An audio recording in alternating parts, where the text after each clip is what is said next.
Let's do it. Déjà, tout au long de nos conférences, on a, j'espère, appris beaucoup de choses. J'espère qu'on a appris beaucoup de choses sur le monde et la spiritualité.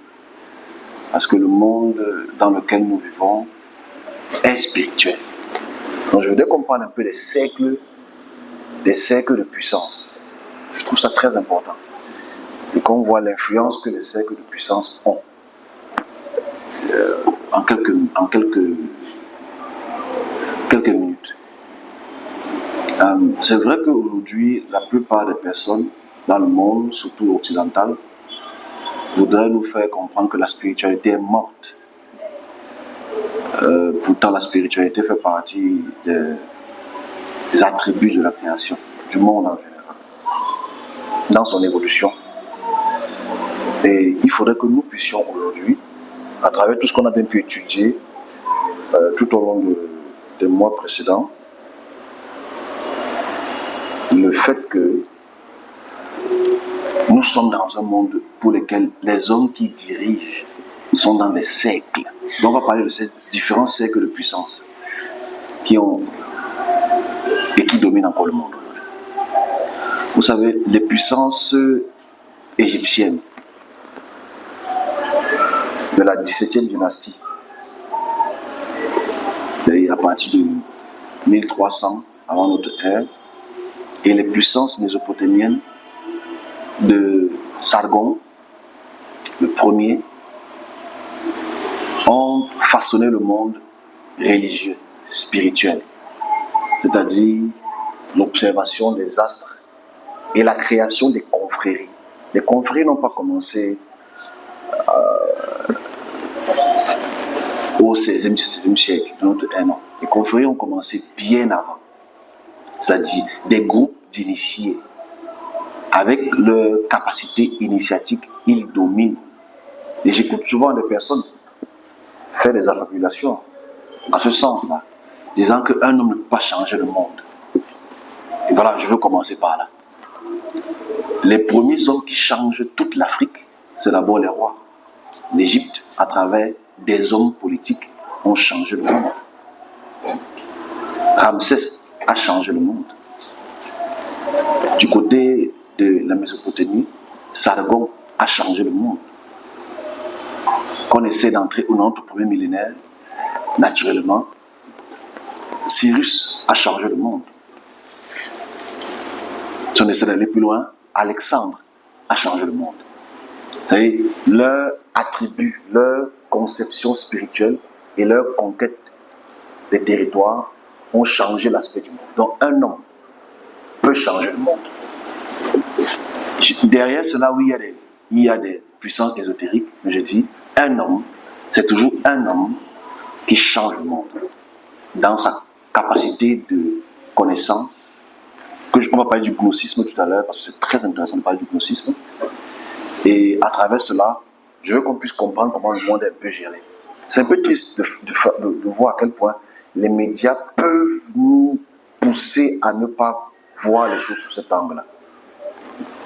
Donc, comme je disais, les premières véritables confréries en Égypte avaient surtout la confrérie de Ptah, avaient des prêtres, des initiés, pour qui la tradition spirituelle devait être transmise de génération en génération. Et cette transmission de connaissances, gnosis, la gnose, c'est-à-dire connaissance en grec, devait être transmise de génération en génération. Et ceux qui transmettent cela de génération en génération maintiennent la population dans un pouvoir, le pouvoir de la richesse. La richesse, je ne parle pas ici de l'argent, mais je parle du pouvoir de la richesse des territoires. Parce que celui qui a un territoire possède les hommes et possède aussi la terre. Les hommes, c'est l'intelligence, la terre, c'est les ressources. Donc si on continue notre logique pour comprendre les cercles de puissance, et quand on va en Mésopotamie, je prends toujours Cyrus, parce que Cyrus, c'est très important de savoir que Cyrus, c'est déjà une constellation. Ok? Et Cyrus, c'est l'homme qui a le plus fédéré toutes les religions du monde sous le même empire. Ici, on est en 539 jusqu'en 522. Ici, et il domine le monde, mais dans une confrérie. La puissance de l'armée, la puissance de la richesse fait en sorte qu'il domine le monde. Et forcément, si tu n'es pas dans son concept spirituel, tu es automatiquement un esclave ou un suiveur. Tu ne peux pas être neutre. La suite, c'est Alexandre, que je pense que tout le monde connaît en 331, qui étend le territoire jusqu'au pôle de la Mongolie, dans toute l'Afrique du Nord. Toute l'Europe était sous les mains d'Alexandre et ses généraux, avec les concepts spirituels d'Alexandre, qui sont aussi de Pluton, les gnoses, qui ont forgé aussi à la suite l'Empire romain. Je m'arrête là à l'Empire romain parce qu'il va aller très vite. Je veux pas, ça c'est une introduction que je voudrais faire, juste pour notre petite conversation aujourd'hui. L'Empire romain, tout le monde sait, c'est une continuité de l'Empire grec. Voilà pourquoi, dans les discussions intéressantes que nous devrions avoir, c'est qui a vraiment rendu l'Empire romain puissante? C'est le christianisme ou c'est Constantin? C'est des bonnes questions qu'on devait honnêtement se poser. Parce que Jésus-Christ était à mort. 300 ans déjà. Celui qui pousse l'idéologie romaine, c'est Constantin. Théodose, Constantin II, etc. Tous ces rois poussent l'idéologie romaine dans une forme de gnose. Parce que ce n'est pas tout le monde qui peut faire partie de ce cercle de personnes puissantes. N'oublions pas que les Romains ont dominé l'Europe, l'Afrique et l'entrée de l'Asie. Parce qu'il y avait beaucoup de guerres, avec les Perses aussi encore après. Là n'est pas le sujet. Ici, je veux seulement montrer, à travers le temps, depuis la période de Ramsès jusqu'à la période de Sargon, là on a près de 3000 ans aujourd'hui. Gardons ça en tête. La conception égyptienne, la conception mésopotamienne. On a fait ceux qui ont vraiment pris la peine d'écouter les 3 conférences, ça sera plus facile pour vous de me comprendre. Je dis, je commence par le concept des Égyptiens, comme on a vu, le concept mésopotamien, comme on a vu. Là, Israël n'est pas encore un peuple quelconque. C'est une petite ville de très peu d'habitants qui se sont laissés absorber par le contexte mésopotamien et égyptien. On parle de la puissance ici, des territoires. Les Romains ici, donc, à partir du IIIe siècle, dominent le monde. C'est clair, ils dominent, même s'il y a des petites bagarres entre l'Empire romain de l'Est et de l'Ouest, ça ne change pas le fait que pour que vous soyez dans cette descendance royale, il faut que vous fassiez partie d'un cercle très très circonscrit, très puissant, mais très spirituel. Solem Lectus, très spirituel. Ici, je saute un peu les étapes, parce qu'à cause du temps, je monte au Xe siècle et je vois 3 figures spirituelles qui éclatent. Parce que là, on va entrer dans un sujet très intéressant. Je ne prendrai pas les questions parce que je ne veux pas en faire un très grand débat. 3 sujets qui éclatent. On est au Xe siècle ici. Le premier sujet qui éclate, c'est la gnose chrétienne. On est au Xe siècle. N'oublions pas qu'au Xe siècle, il y a 3 religions majeures qui dominent. Ok, on a les juifs, ou le judaïsme, on a le christianisme et on a l'islam. À cette période-là, c'est un tournant du monde. Il y a 1000 ans, alright? C'est un tournant du monde spirituel. Mais n'oublions pas que les concepts judéo-chrétiens, si je dis judéo-chrétiennes, viennent de la Mésopotamie et de l'Égypte. Voilà pourquoi j'ai commencé de ce côté-là. On a ça, bon c'est vrai, on ne va pas se comprendre tout ça, mais ceux qui nous comprennent, nous comprennent. Il y a 3 figures qui éclatent à partir du Xe siècle, pour que nous puissions comprendre comment le monde est dirigé. Et depuis quand c'est dirigé de cette manière?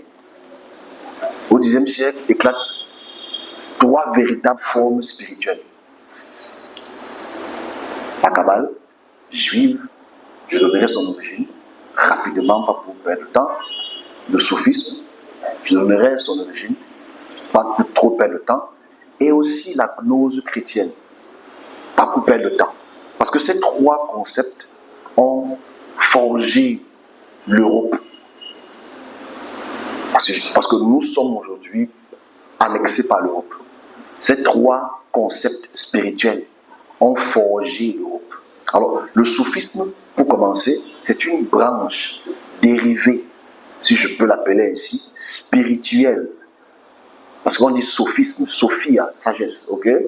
C'est une branche spirituelle musulmane ou de l'islam qui prône l'élévation spirituelle, entre guillemets, pas la réincarnation, mais se rechercher spirituellement. Et ce concept spirituel a beaucoup influencé le monde musulman. Même s'ils étaient combattus par les sunnis, ok, acceptés par les chiites, mais ce concept a joué très fortement à travers toute l'Europe et la péninsule arabique. Deuxième forme qui est vraiment initiale, c'est la Kabbale. Kabbalah, qui veut tout simplement dire tradition. C'est une tradition orale transmise depuis la déportation juive du 1er siècle, des concepts herméneutiques, comme le sophisme. Bon, je vais définir herméneutique. Herméneutique veut dire interprétation. En français facile. Les concepts herméneutiques des textes des signes de Moïse pour comprendre les textes d'une façon spirituelle. Ok? C'est la Kabbale en général, j'ai généralisé.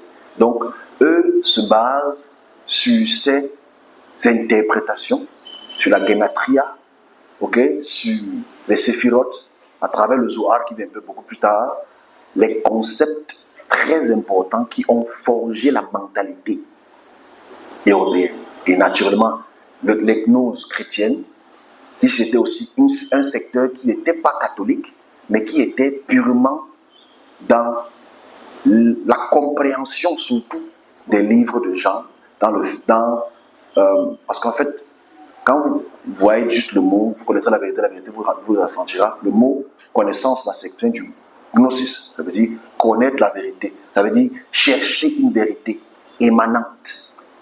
Donc ces trois concepts de la recherche, parce que là, franchement, ça fait un peu mal de t'en parler parce que je suis pas bien placé pour en parler, mais très bien placé pour en parler. Chercher la connaissance divine. Donc ces trois concepts-là, la gnose chrétienne, la Kabbale juive et le soufisme musulman, ont forgé les concepts. Et dans ces concepts, ont forgé les fratries. Parce que n'oublions pas qu'à partir du 9e siècle, véritablement le 9e siècle, je le dis ainsi, 8e, 9e siècle, jusqu'à aujourd'hui, c'est là où les créations des empires et des royaumes ont commencé à véritablement se distinguer. Royaumes en Europe en général, se distinguer.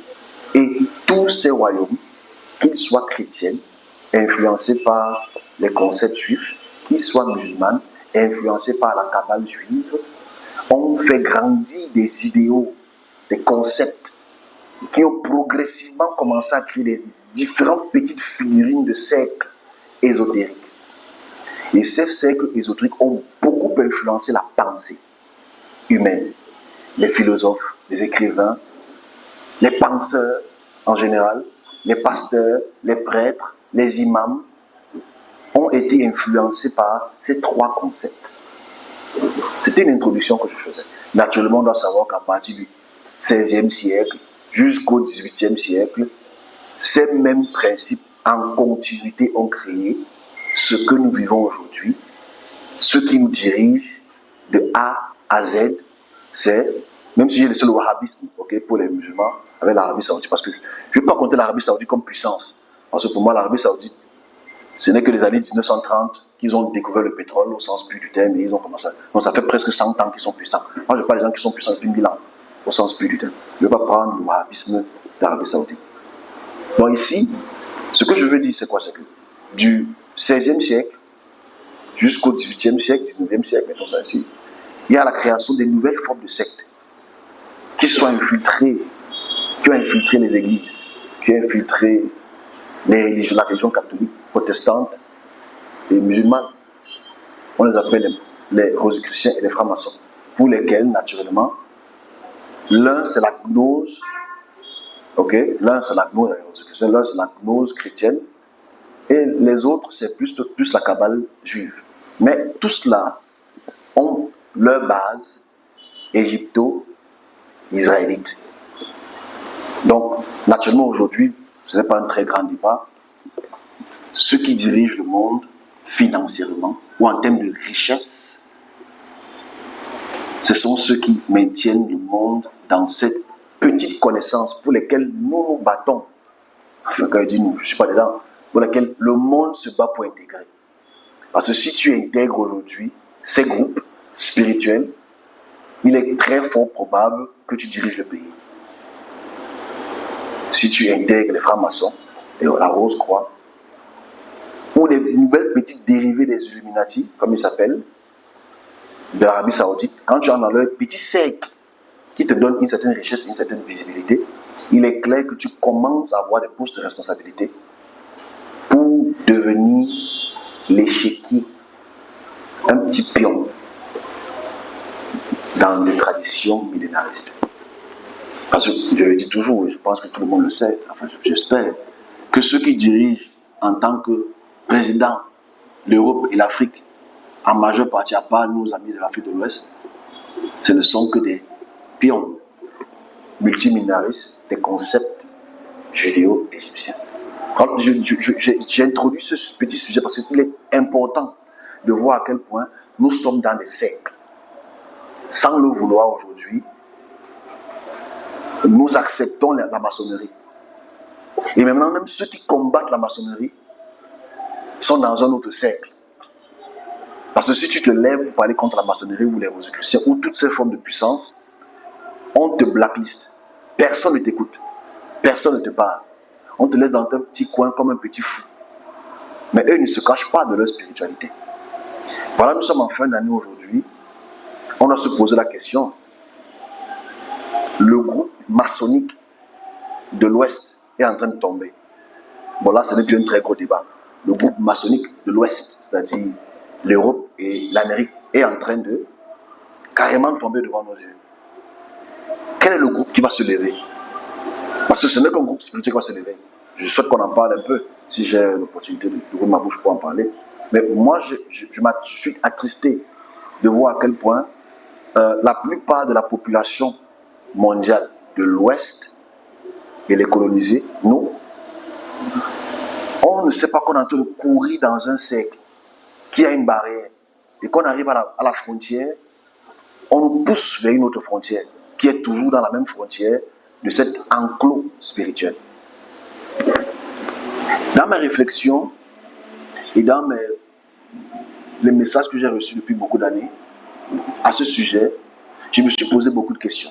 Naturellement, les questions devraient se poser honnêtement. On se dit, mais le créateur de toutes ces choses-ci ne voit-il pas comment les hommes interagissent, comment ces cercles-là interagissent? Parce que si on repart dans le concept kabbalistique du XIIIe siècle jusqu'au XVIIe siècle, même si les Mésopotamiens et les Égyptiens ont commencé le système financier, regardons le système financier en quelques minutes. On va partir dans tous les détails, de peur de dire des choses qui ne sont pas correctes. Est-ce que l'eau est payante? On va te dire non, mais Néo te fait payer l'eau. Est-ce que le pétrole est payant? Non, mais Néo va te dire encore qu'il faut payer parce que c'est les hydrocarbures. Il faut absolument qu'on finance les groupes électrogènes. Pour prendre la moto aujourd'hui, ça a augmenté. Il y a un gars qui m'a sorti une théorie hier. Je prends la moto, il me dit, tu sais pas que ça a augmenté. Et en plus, c'est les fêtes. Il y a des embouteillages au rond-point, au marché central. C'est 500. Je dis, marché central, il dit c'est 500, tu veux pas, tu pars. Je dis, pourquoi? Ça a augmenté. Tu réalises que nous sommes dans un monde où tout est gratuit, mais tout est payant. Parce qu'en fait, on réalise que dans le monde occidental, on nous a vanté le modèle capitaliste, qui est une puissance encore derrière ces grands groupes pour lesquels on sait qu'ils dominent. On te fait acheter un plantain à 200. C'est vrai. On te fait acheter l'eau, boire de l'eau. Tu vois ta facture à la fin du mois, tu te poses la question si l'eau est gratuite. Naturellement, et posons-nous la question, si nous sommes dans un autre système spirituel, est-ce que l'électricité va être gratuite? Est-ce que l'eau va être gratuite? Parce que nous sommes dans un système qui est purement capitaliste. Ok? Ne nous mentons pas, c'est triste, c'est capitaliste. Les riches deviennent riches, les pauvres deviennent presque pauvres. Pas tout le temps pauvres, peut-être presque pauvres. Mais imaginons que ce système peut changer. Ok? Parce que ça peut changer parce qu'en fait, toutes les ressources autour de nous, on les prend au sol, c'est gratuit. Tu te lèves dans ton village, sous ton sol, il y a l'or, il y a l'argent, il y a tout. Mais ceux qui n'ont pas ces ressources, eux, ils te le vendent à toi-même que tu as les ressources sous ton sol, en fait. On réalise qu'il y a un problème dans ce système pour lequel on a faim, on a soif, on a tout autour de nous, mais on ne peut pas le prendre pour des raisons des finances. Et ce système-là nous démontre que pendant près de 3000 ans, ça ne marche pas. Parce qu'en fait, ce système ne marche pas, en fait. Et il faudrait qu'on puisse avoir l'intelligence d'en parler et de se dire comment est-ce que tu piques le sol, le pétrole sort, mais ce n'est pas ton pétrole. Parce que c'est un vrai problème que le Cameroun a. C'est-à-dire, on a la Sonara, on a notre forme de brut, et ils nous subventionnent quelque chose qu'on a déjà nous-mêmes. Je veux dire, c'est mathématiquement compliqué à expliquer. Le ministre va venir nous expliquer le Kung Fu. Il ne sait pas comment c'est ce qui se passe en Guinée, au Gabon, comment c'est. Tu réalises qu'en fait, le monde financier va absolument nous pousser à voler, à tuer, à se détester les uns les autres. Et voilà ce que nous avons vécu pendant cette année-ci là, pour laquelle il y a le plus de guerres. L'année-ci, il y a eu tel le record de l'ONU a montré que nous sommes à une période pour laquelle il y a des micro-guerres presque dans tous les continents. Des micro-guerres, presque tous les continents. Et tu vas poser la question pourquoi? C'est une question de richesse. On reviendra dessus tout à l'heure. Revenons sur une autre petite discussion qui n'est pas très explicite, dans le sens où nous sommes encerclés par des concepts de puissance depuis 3000 ans. Parce que quand on parle de la Kabbale aujourd'hui, on ne veut pas prendre la peine de se dire si cette Kabbale elle est mésopotamienne ou égyptienne. Parce que c'est un débat, c'est pas un débat, c'est un fait. Alors notre petite discussion aujourd'hui est seulement pour faire comprendre que nous entrons dans une phase du monde en 2025 pour laquelle cette puissance-là s'est totalement affaiblie. Il est tombé. Ok? Cette puissance est affaiblie et est totalement tombée. Parce que aujourd'hui, ce n'est plus un très très gros débat. Les maçons perdent la face. Enfin, les maçons ont perdu la face. Leur influence devient de plus en plus moins influente. Donc, ceux qui veulent rejoindre le groupe maçonnique, réfléchissez. Parce que dans 5 ans, ce n'est plus cette fratrie qui sera la plus puissante. Ils vont tout perdre. Ceux qui veulent rejoindre les Rosicruciens et la gnose dite chrétienne, cette puissance est en train de tomber. Démographiquement, l'Inde et la Chine ne sont pas dans la gnose chrétienne. C'est parce qu'on fait le calcul. C'est-à-dire, ces deux pays-là, c'est la moitié de la terre. Ces deux pays-là, c'est la moitié de la terre. J'ai un peu étudié cette semaine parce que je n'avais jamais pris la peine d'étudier les francs-maçons. J'ai vraiment pris la peine d'étudier les francs-maçons cette semaine. Et je me suis senti très mal parce que je me dis, ils considèrent ceux qui sont touchés par la grâce, qui ont des visions, comme ceux qui ont cette capacité d'entendre et de voir. Super. Mais ceux qui n'ont pas cette capacité d'entendre et de voir, eux, ils doivent se battre pour atteindre les hauteurs de la connaissance. Le problème dans cela, c'est qu'ils se trompent en fait.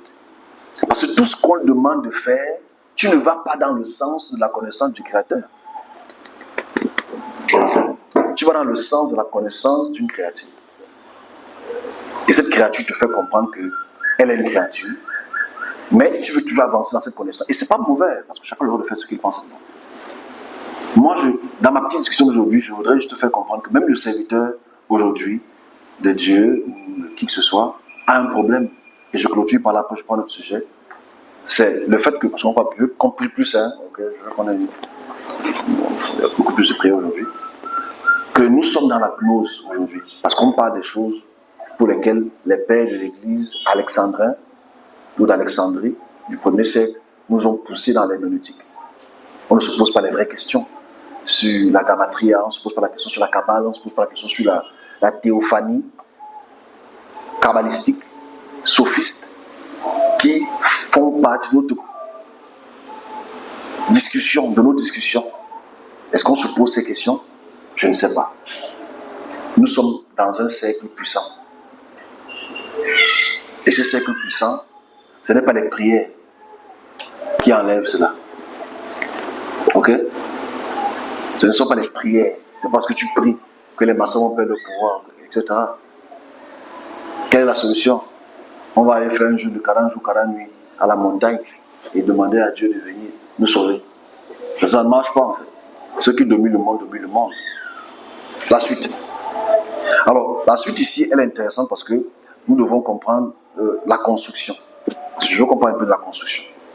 Je ne suis pas entré dans tous les détails de kabbalistique, de Shabbatai Tzvi et de Jacob Frank parce que c'est pas... S'il y a des questions, la prochaine fois, on va en parler. Pour expliquer l'évolution kabbalistique et les incursions qu'il y a eu chez les musulmans, les catholiques et les protestants, etc. Ils ont infiltré tous les groupes. Hein. Ils ont infiltré tous les groupes. Ils ont infiltré les royaumes. Ils ont infiltré les rois et les reines. Ils ont infiltré les ducs et les duchesses. Ils ont infiltré tout le monde. Enfin, il faut que les gens comprennent que la Kabbale juive a infiltré tout le monde. Et on ne voit pas ça aujourd'hui parce qu'on ne sait pas ce qu'on dit par rapport à ce qu'on disait pas avant. Quand tu vois peut-être un pasteur dire la Shekinah, il ne sait pas que la Shekinah c'est une Kabbale. Il ne sait pas en fait. La Shekinah arrive, il ne sait pas que c'est la Kabbale. Quand il interprète les textes, il ne sait pas que c'est la Kabbale. C'est la Kabbale juive en fait. Interpréter les textes de l'Ancien Testament, c'est une Kabbale. C'est une tradition. Kabbalah veut dire tradition. Veut dire, on ne voit pas à quel point, parce qu'on ne connaît pas l'histoire, on ne sait pas qu'on est influencé. Moi, je dis toujours, parce que les gens qui me disent que je suis franc-maçon, je comprends. C'est Boaz ici. Ok? Bon, je ne sais pas ce que ça veut dire Boaz, on va se comprendre, c'est les piliers. Ok? Mais même les piliers, là, c'est une tradition biblique, kabbalistique. On se comprend? Je veux dire, on ne voit pas à quel point on est influencé. Même le pupitre. Le pupitre. Le jeune pupitre, mais le pupitre, c'est kabbalistique. Ok? Je veux dire, on ne voit pas à quel point on est vraiment infiltré parce que, comme on ne connaît pas l'histoire, et celui ou ceux qui nous parlent ne voient pas à quel point nous sommes dans un cercle. Et tu ne peux pas faire sans ce cercle. Imagine-toi, imaginez-vous, en clôture, que nous ayons l'intelligence, comme les professeurs, les docteurs, etc. On a là à l'école, tout ce qu'on a appris se codifie autour d'un texte. Ok? Tout ce que nous avons appris, notre génération aussi, tout ce que nous avons appris se codifie seulement autour d'un texte. C'est-à-dire, si les Mésopotamiens et les Égyptiens n'influencent pas les textes hébraïques, on ne connaît rien. Ok? Je recommence parce que c'est peut-être banal ce que je dis, mais on va se comprendre dans quelques années. Et qu'en fait, si les textes mésopotamiens et égyptiens n'influencent pas la Torah, on ne connaît rien de l'univers. C'est qu'en fait, si tu veux savoir ce qui se passe au ciel, tu n'as aucune connaissance. À part si tu ouvres un livre. On ne s'est pas posé la question si le livre est faux. Qu'est-ce qu'on fait? Où viendra la connaissance? Je recommence encore parce que mes propos sont mal interprétés par la plupart des gens qui me suivent. Je dis bien parce que je n'ai pas demandé de laisser le judaïsme, etc. à cet endroit, faire ce que tu veux. Mais je dis, imaginez-vous que depuis 3000 ans que les Égyptiens ont inventé le concept, je dis bien un mot, inventé spirituellement le concept de la vie après la mort et la mort après la vie et la réincarnation, et que les Mésopotamiens ont pris ce circuit, ont infiltré ça dans leur peuple. Et les peuples qui habitaient avec les Mésopotamiens font partie de ce petit peuple qu'on appelle les Hébraïsants, pour lesquels on lit depuis 3000 ans, aujourd'hui, 3000 ans, je ne dis pas 2000 ans, 3000 ans aujourd'hui, ce type de texte cosmogonique, céleste, spirituel. Parce qu'aujourd'hui, quand on dit angel, elle, ça veut dire nous sommes encore influencés par elle. Ok? Quand on dit Elohim, Elohim, Elohim, on ne sait pas que nous sommes encore influencés par elle. Elle ne commence pas dans la Bible. Est-ce qu'on est ensemble? Elle ne commence pas dans la Bible, elle commence chez les Mésopotamiens. Parce que je veux qu'on fasse une retraite. Parce qu'en fait, je sais que je pars dans le vide pour l'instant. Mais mon vide là va être plein. Un jour, je suppose. Mais je dis, nous sommes influencés. Et quand tu prends la Kabbale, quand il te montre l'angélologie, tous les anges finissent par elle. Gabriel, Uriel, Michel. Mais c'est les influences de elle. On s'est posé la question, est-ce que les anges s'appellent elle?